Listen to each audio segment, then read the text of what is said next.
What happens when even the most brilliant detective in the world is faced with a mess so massive, so tangled in deception, that it seems impossible to clean up? Not a crime scene soaked in blood, nor a sinister villain lurking in the shadows, but something even more dangerous, a web of corruption at the highest level of power. Can Hercule Poirot untangle the lies, wipe the slate clean and expose the truth before it's too late? Stay with us as we unfold one of Agatha Christie's most intriguing tales, the Augean Stables. Welcome, dear listeners. Today we bring you a thrilling detective masterpiece from none other than the Queen of Mystery herself, Agatha Christie, the Augean Stables. This story is part of her brilliant collection, The Labours of Hercules, where Poirot, much like the mythical hero, is tasked with solving cases that mirror the legendary 12 Labours. In Greek mythology, the Augean Stables were infamous, housing thousands of cattle, left uncleaned for years, a symbol of filth and neglect. To clean them, Hercules had to divert two mighty rivers, washing away the corruption in one bold sweeping act. But in this story, Poirot is faced with a different kind of filth, one not made of mud and dung, but of secrets, lies, and political scandal. This is not just another whodunit, it is a battle against deception on the grandest scale. In a world where power is built on fragile foundations, Poirot must navigate treacherous waters, outmaneuver cunning politicians, and unravel a scandal so dangerous that it could shake an entire. Will he succeed, or will even his legendary mind be unable to wash away this mess? The situation is an extremely delicate one, Monsieur Poirot.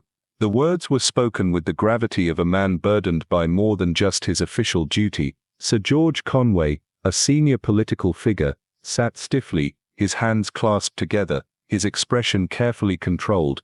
Across from him, Hercule Poirot, ever composed, let a faint smile flicker at the corners of his lips. He could have easily replied, "It always is." After all, what case wasn't delicate? But instead, with the precision of a man who understood the power of restraint, he merely inclined his head and adopted an air of extreme discretion, the kind that made men in high places feel comfortable spilling their darkest secrets. Sir George exhaled and launched into a well-rehearsed monologue, a symphony of carefully chosen political phrases. The delicate balance of government, the necessity of maintaining a united front, the power of the press, the interests of the people, the stability of the country. Each phrase sounded impressive, weighted with importance, and yet meant absolutely nothing. Poirot listened with polite endurance, though he felt the familiar ache in his jaw, the kind that came when one longed to yawn, but was too well-mannered to do so. It reminded him of reading the dry, tiresome speeches in parliamentary debates, endless words designed not to reveal truth, but to bury it. As Sir George droned on, Poirot observed him carefully. The man was struggling, not just with words, but with the very idea of speaking plainly. He was a man accustomed to the art of concealment, of dressing up lies in the finery of political rhetoric. He wanted to say something, but how does a man who has spent his life twisting words into shields, now use them as swords? Finally, Sir George hesitated. His face was red, his carefully crafted speech faltering. He glanced, almost desperately, at the other man in the room, Edward Ferrier. Unlike Sir George, Ferrier exuded quiet authority. Where Conway was stiff and overly rehearsed, Ferrier was direct. He had the air of a man who had little patience for embellishments, a man who preferred truth, no matter how ugly. With a brief nod, Ferrier took control. "All right, George, I'll tell him." Poirot's attention sharpened.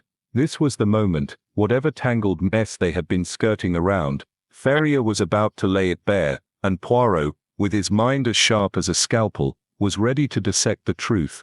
Poirot's sharp gaze shifted from the troubled Home Secretary to the composed Prime Minister. His interest in Edward Ferrier was already piqued. He had heard whispers of the man, powerful, intelligent, unshakable. But more than that, his curiosity had been stirred by an old remark from a professor, a casual mention of Ferrier's name in connection with a past event that had left Poirot intrigued. Now, as the weight of a dangerous secret hung thick in the air, Poirot knew one thing for certain: whatever Edward Ferrier was about to say would change everything. A cabinet. As politicians go, he was a young man, under 50. Professor MacLeod had said, "Ferrier was once one of my students, he's a sound man." That was all, But to Hercule Poirot, it represented a good deal. If MacLeod called a man sound, it was a testimonial to character, compared with which no popular or press enthusiasm counted at all. It coincided, it was true, with the popular estimate. Edward Ferrier was considered sound. Just that. Not brilliant, not great, not a particularly eloquent orator, not a man of deep learning. He was a sound man, a man bred in the tradition, a man who had married John Hammett's daughter, who had been John Hammett's right-hand man, and who could be trusted to carry on the government of the country in the John Hammett tradition. For John Hammett was particularly dear to the people and press of England. He represented every quality which was dear to Englishmen. People said of him, "One does feel that Hammett's honest." Anecdotes were told of his simple home life, of his fondness for gardening, corresponding to Baldwin's pipe and Chamberlain's umbrella. There was John Hammett's raincoat. He always carried it, a weather-worn garment. It stood as a symbol of the English climate, of the prudent forethought of the English race, of their attachment to old possessions. Moreover, in his bluff British way, John Hammett was an orator. His speeches, quietly and earnestly delivered, contained those simple sentimental clichés, which are so deeply rooted in the English heart. Foreigners sometimes criticize them as being both hypocritical and unbearably noble. John Hammett did not in the least mind being noble, in a sporting public school, deprecating fashion. Moreover, he was a man of fine presence, tall, upstanding, with fair coloring, and very bright blue eyes. His mother had been a Dane, and he himself had been for many years First Lord of the Admiralty, which gave rise to his nickname of the Viking. When at last ill health forced him to give up the reins of office, deep uneasiness was felt. Who would succeed him? The brilliant Lord Charles Delafield. Too brilliant. England didn't need brilliance. Evan Whitler. Clever, but perhaps a little unscrupulous. John Potter. The sort of man who might fancy himself as dictator, and we didn't want any dictators in this country, thank you very much. So a sigh of relief went up when the quiet Edward Ferrier assumed office. Ferrier was all right. He had been trained by the old man. He had married the old man's daughter. In the classic British phrase, Ferrier would carry on. Hercule Poirot studied the quiet dark-faced man with the low pleasant voice, lean and dark and tired-looking. Edward Ferrier was saying, "Perhaps, M. Poirot, you are acquainted with a weekly periodical called the X-Ray News." "I have glanced at it," admitted Poirot, blushing slightly. The Prime Minister said, "Then you know more or less of what it consists. Semi-libellous matter, snappy paragraphs hinting at sensational secret history, some of them true, some of them harmless, but all served up in a spicy manner. Occasionally," he paused and then said, his voice altering a little, "occasionally something more." Hercule Poirot did not speak. Ferrier went on, "For 2 weeks now there have been hints of impending disclosures of a first-class scandal in the highest political circles, astonishing revelations of corruption and jobbery," Hercule Poirot said, shrugging his shoulders. "A common trick. When the actual revelations come, they usually disappoint the cravers after sensation badly." Ferrier said dryly, "These will not disappoint them." Hercule Poirot asked, "You know then what these revelations are going to be?" With a fair amount of accuracy, Edward Ferrier paused a minute, then he began speaking. Carefully, methodically, he outlined the story. It was not an edifying story. Accusations of shameless chicanery, of share juggling, of a gross misuse of party funds. The charges were leveled against the late Prime Minister, John Hammett.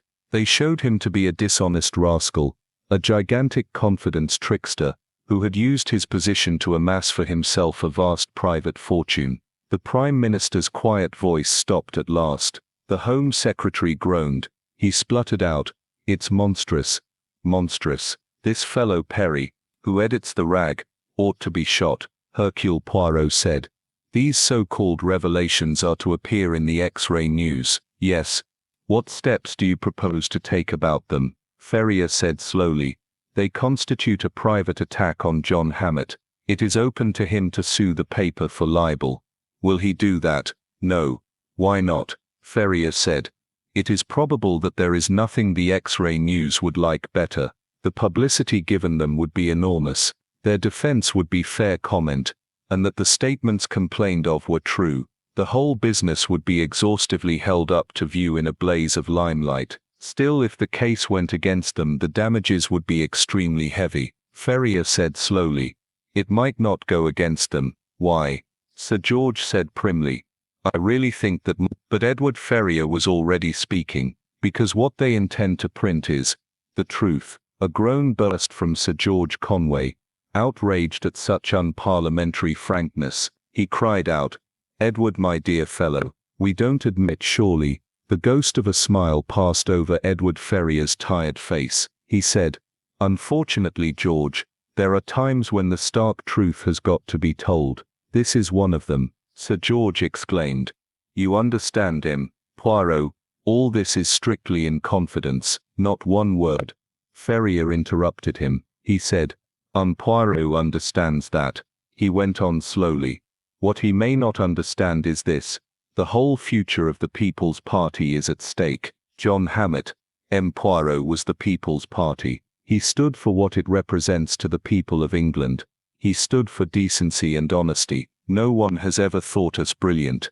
We have muddled and blundered, but we have stood for the tradition of doing one's best, and we have stood, too, for fundamental honesty. Our disaster is this, that the man who was our figurehead, the honest man of the people, par excellence, turns out to have been one of the worst crooks of this generation. Another groan burst from Sir George. Poirot asked, You knew nothing of all this? Again the smile flashed across the weary face. Ferrier said, You may not believe me, Poirot, but like everyone else, I was completely deceived. I never understood my wife's curious attitude of reserve towards her father. I understand it now. She knew his essential character.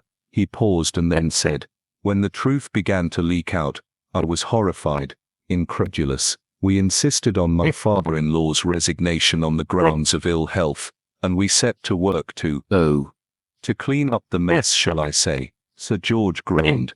The Augean Stables, Poirot started. Ferrier said, It will prove, I fear too, Herculean, a task for us. Once the facts become public, there will be a wave of reaction all over the country. The government will fall. There will be a general election, and in all probability, Everhard and his party will be returned to power. You know Everhard's policy. Sir George spluttered. A firebrand. A complete firebrand, Ferrier said gravely. Everhard has ability, but he is reckless, belligerent and utterly tactless. His supporters are inept and vacillating. It would be practically a dictatorship. Hercule Poirot nodded. Sir George bleated out, If only the whole thing can be hushed up. Slowly, the Premier shook his head. It was a movement of defeat. Poirot said, You do not believe that it can be hushed up. Ferrier said, I sent for you, Poirot, as a last hope. In my opinion, this business is too big. Too many people know about it, for it to be successfully concealed. The only two methods open to us, which are, to put it bluntly, the use of force or the adoption of bribery, cannot really hope to succeed. The Home Secretary compared our troubles with the cleansing of the Augean Stables. It needs, Poirot, the violence of a river in spate, the disruption of the great natural forces of nature, nothing less in fact, than a miracle. It needs in fact a Hercules, said Poirot, nodding his head with a pleased expression. He added, My name, remember, is Hercule. Edward Ferrier said, Can you perform miracles, Poirot? It is why you sent for me, is it not? Because you thought that I might. That is true. I realized that if salvation was to be achieved, it could only come through some fantastic and completely unorthodox suggestion. He paused a minute. Then he said, But perhaps, Poirot, you take an ethical view of the situation. John Hammett was a crook. The legend of John Hammett must be exploded. Can one build an honest house on dishonest foundations? I do not know, but I do know that I want to try. He smiled with a sudden sharp bitterness. The politician wants to remain in office, as usual from the highest motives. Hercule Poirot rose. He said, Monsieur, my experience in the police force has not perhaps allowed me to think very highly of politicians. If John Hammett were in office, I would not lift a finger. No, not a little finger. But I know something about you. I have been told, by a man who is really great, one of the greatest scientists and brains of the day, that you are a sound man. I will do what I can." He bowed and left the room. Sir George burst out, "Well, of all the damned cheek." But Edward Ferrars stood, smiling, said, "It was a compliment." On his way downstairs, Hercule Poirot was intercepted by a tall, fair-haired woman. She said, "Please come into my sitting room, Mem Poirot." He bowed and followed her. She shut the door, motioned him to a chair, and offered him a cigarette. She sat down opposite him. She said quietly, "You have just seen my husband, and he has told you about my father." Poirot looked at her with attention. He saw a tall woman, still handsome, with character and intelligence in her face. Mrs. Ferrier was a popular figure. As the wife of the Prime Minister, she naturally came in for a good share of the limelight. As the daughter of her father, her popularity was even greater. Dagmar Ferrier represented the popular ideal of English womanhood. She was a devoted wife, a fond mother. She shared her husband's love of country life. She interested herself in just those aspects of public life, which were generally felt to be proper spheres of womanly activity. She dressed well, but never in an ostentatiously fashionable manner. She devoted much of her time and activity to large-scale charities. She had inaugurated special schemes for the relief of the wives of unemployed men. She was looked up to by the whole nation, and was a most valuable asset to the party. Hercule Poirot said, "You must be terribly worried, madame." "Oh, I am. You don't know how much. For years I have been dreading something." Poirot said, "You had no idea of what was going on actually?" She shook her head. "No, not in the least. I only knew that my father was not what everyone thought him. I realized from the time that I was a child, that he was a humbug." Her voice was deep and bitter. She said, "It is through marrying me that Edward will lose everything." Poirot said in a quiet voice, "Have you any enemies, madame?" She looked up at him, surprised. "Enemies? I don't think so." Poirot said thoughtfully, "I think you have." He went on, "Have you courage, madame? There is a great campaign afoot, against your husband, and against yourself. You must prepare to defend yourself." She cried, "But it doesn't matter about me, only about Edward." Poirot said, "The one includes the other. Remember, madame, you are Caesar's wife." He saw her color ebb. She leaned forward. She said, "What is it you are trying to tell me?" Percy Perry, editor of the X-Ray News, sat behind his desk smoking. He was a small man with a face like a weasel. He was saying in a soft, oily voice, "We'll give him the dirt all right. Lovely, lovely, oh boy." His second in command, a thin spectacled youth, said uneasily, You're not nervous, expecting strong-arm stuff." "Not them. Haven't got the nerve. Wouldn't do them any good either. Not the way we've got it farmed out, in this country, and on the continent and America." The other said, "They must be in a pretty good stew. Won't they do anything? They'll send someone to talk pretty." A buzzer sounded. Percy Perry picked up a receiver. He said, "Who do you say?" "Right, send him up." He put the receiver down, grinned. "They've got that high-toned Belgian dick onto it. He's coming up now to do his stuff. Wants to know if we'll play ball." Hercule Poirot came in. He was immaculately dressed, a white camellia in his buttonhole. Percy Perry said, "Pleased to meet you, M. Poirot. On your way to the royal enclosure at Ascot?" "No, my mistake."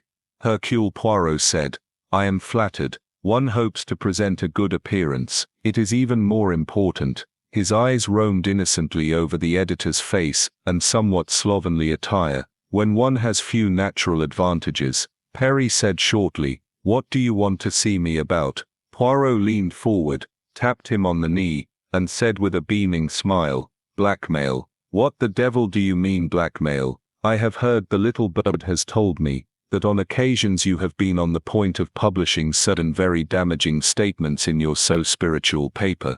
Then there has been a pleasant little increase in your bank balance, and after all, those statements have not been published."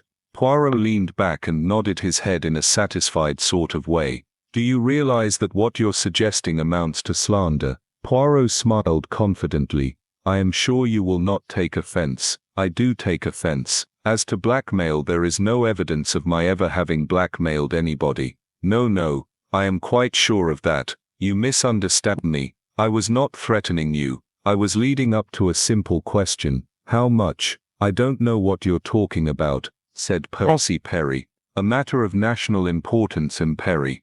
They exchanged a significant glance. Percy Perry said, I'm a reformer, Poirot. I want to see politics cleaned up. I'm opposed to corruption. Do you know what the state of politics is in this country? The Augean Stables, no more, no less. Tiens, said Hercule Poirot. You too use that phrase.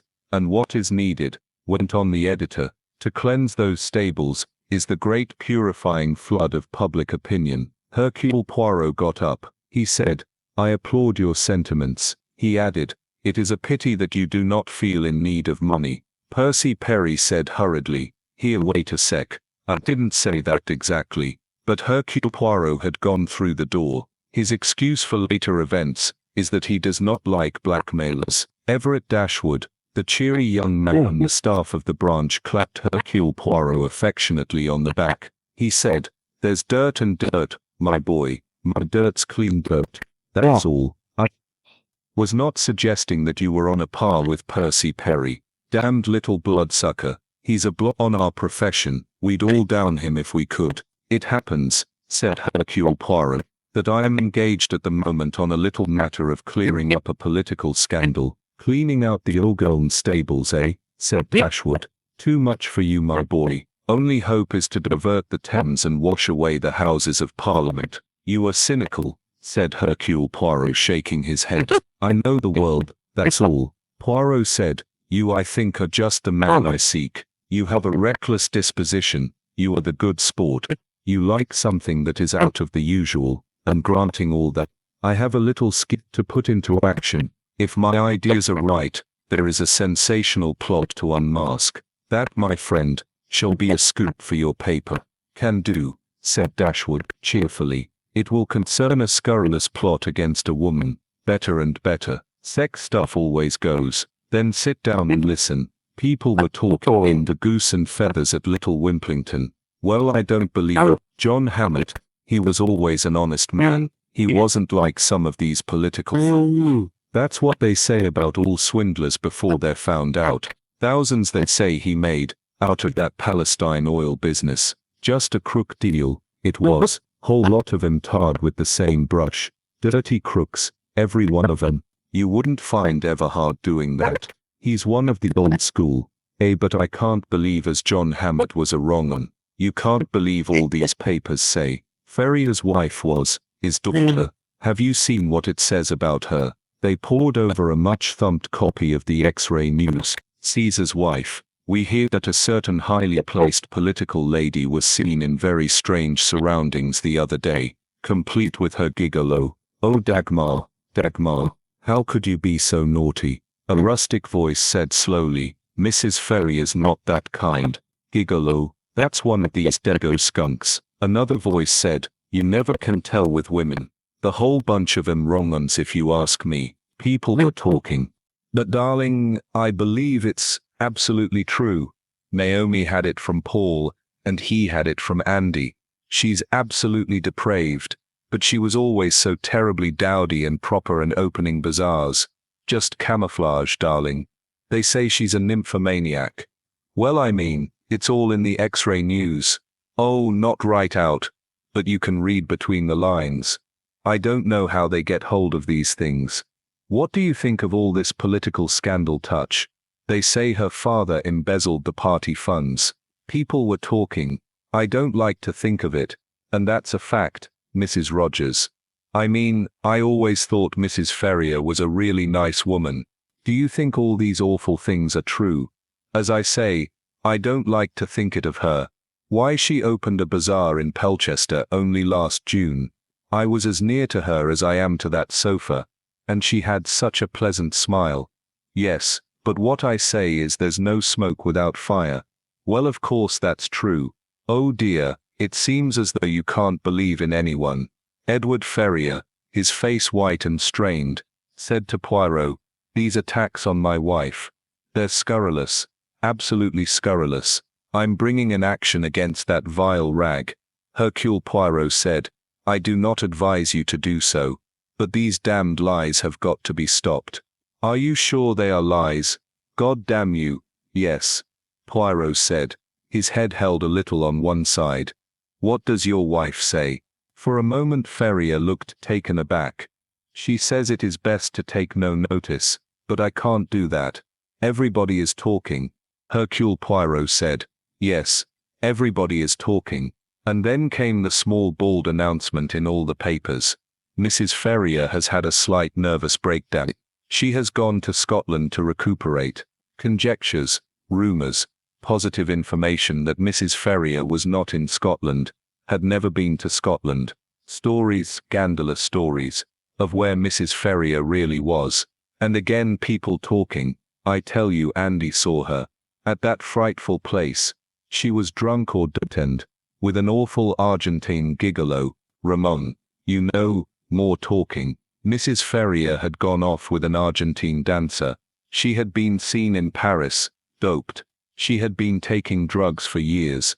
She drank like a fish. Slowly the righteous mind of England, at first unbelieving, had hardened against Mrs. Ferrier. Seemed as though there must be something in it. That wasn't the sort of woman to be the Prime Minister's wife. A Jezebel. That's what she is.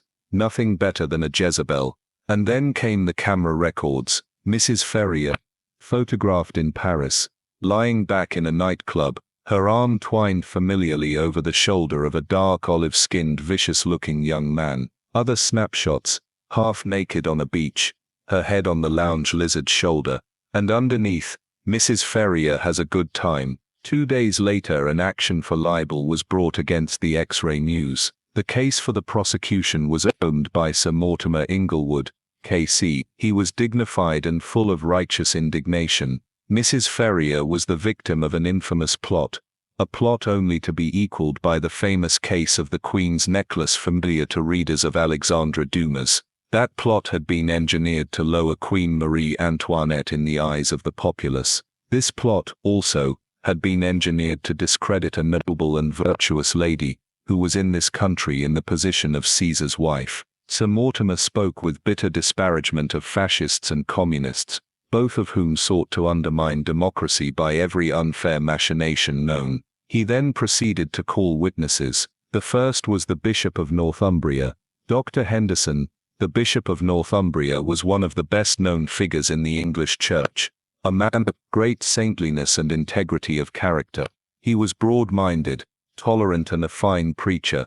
He was loved and revered by all who knew him. He went into the box and swore that between the dates mentioned Mrs. Edward Ferrier had been staying in the palace with himself and his wife. Worn out by her activities in good works, she had been recommended a thorough rest. Her visit had been kept a secret, so as to obviate any worry from the press. An eminent doctor followed the bishop, and deposed to having ordered Mrs. Ferrier rest and complete absence from worry. A local general practitioner gave evidence to the effect that he had attended Mrs. Ferrier at the palace. The next witness called was Thelma Anderson. A thrill went round the court when she entered the witness box. Everyone realized at once what a strong resemblance the woman bore to Mrs. Edward Ferrier.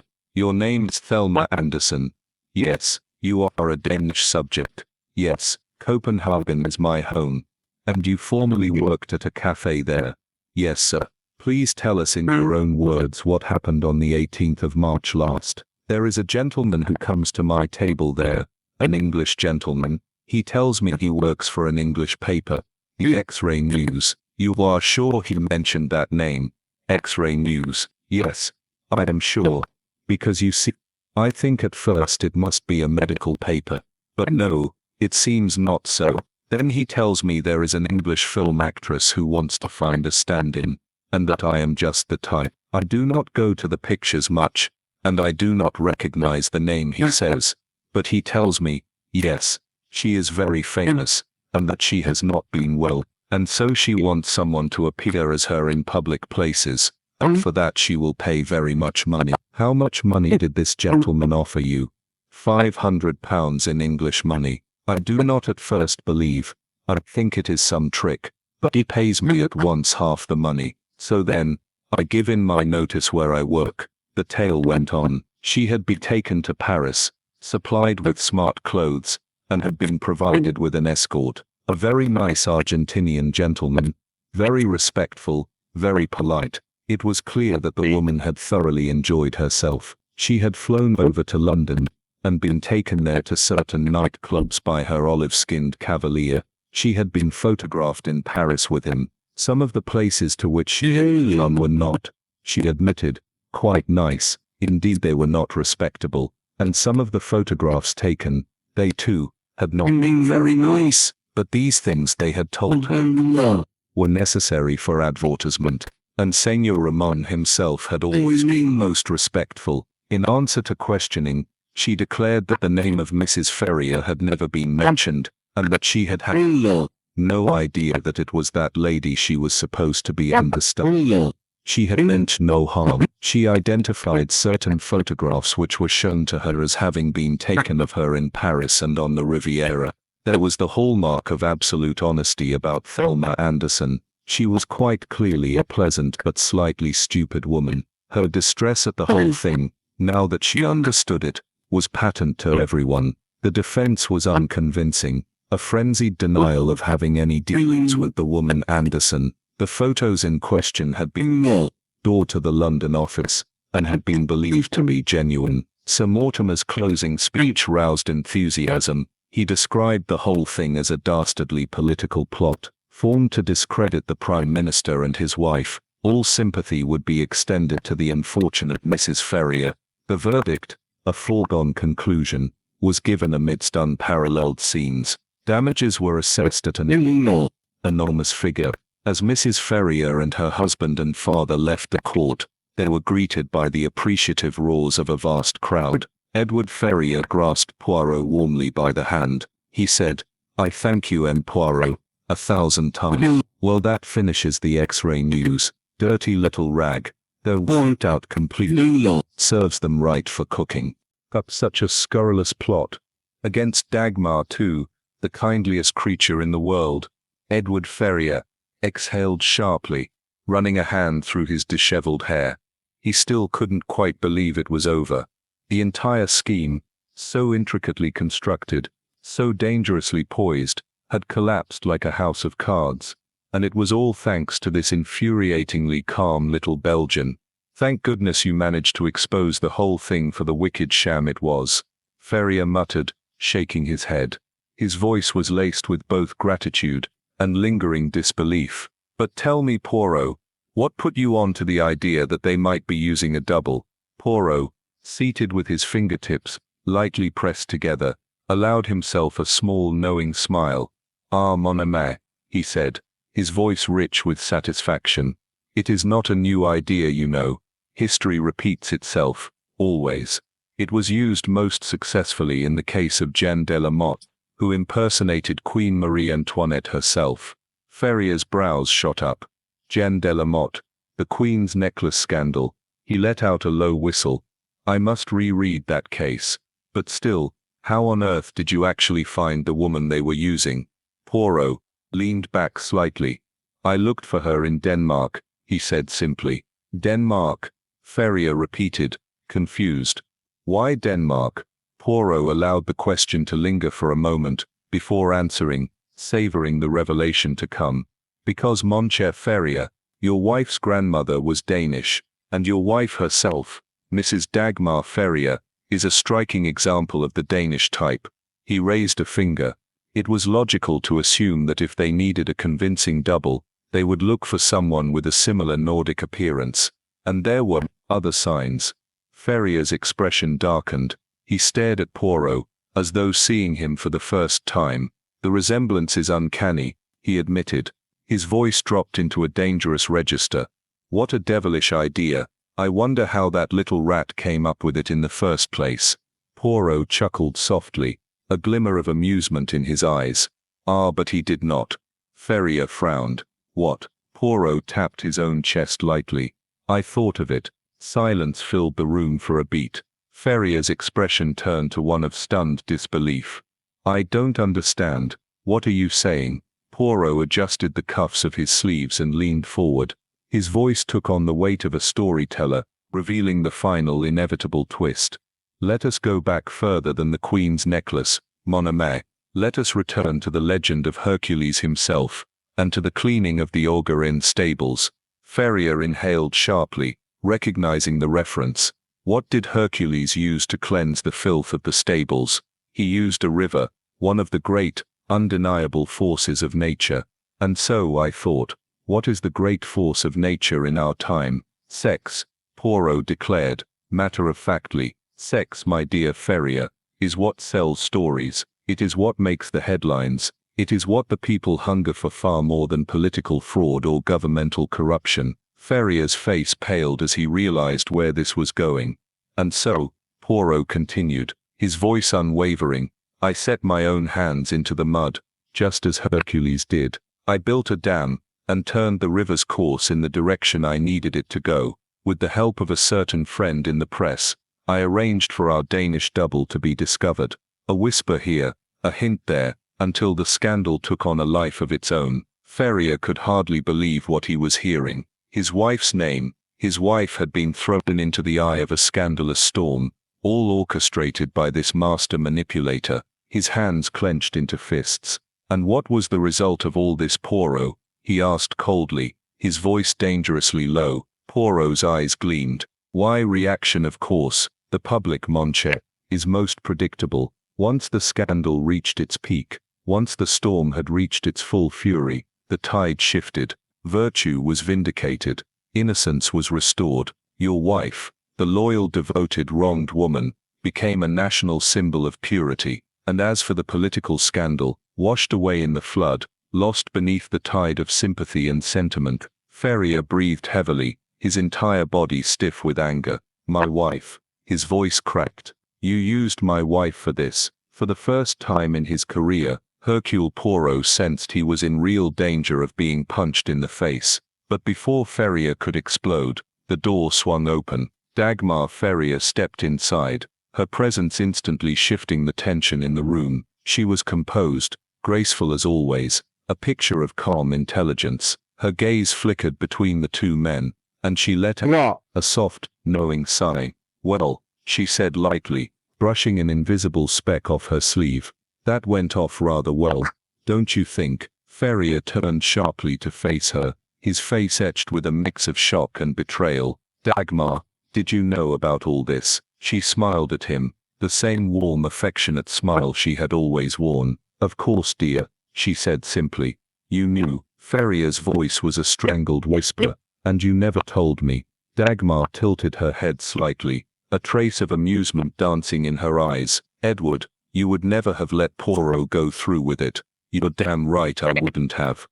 Ferrier barked. Dagmar turned to Poirot with an air of satisfaction. See, she said low. We were right. We. Ferrier's eyes darted between them. You mean you and Poirot? Poirot gave a slight bow. Madame Ferrier is a most intelligent woman. Dagmar chuckled softly. I had a rather restful time with the dear bishop while all of this was happening, and now that it's over, I feel full of energy. She clapped her hands together.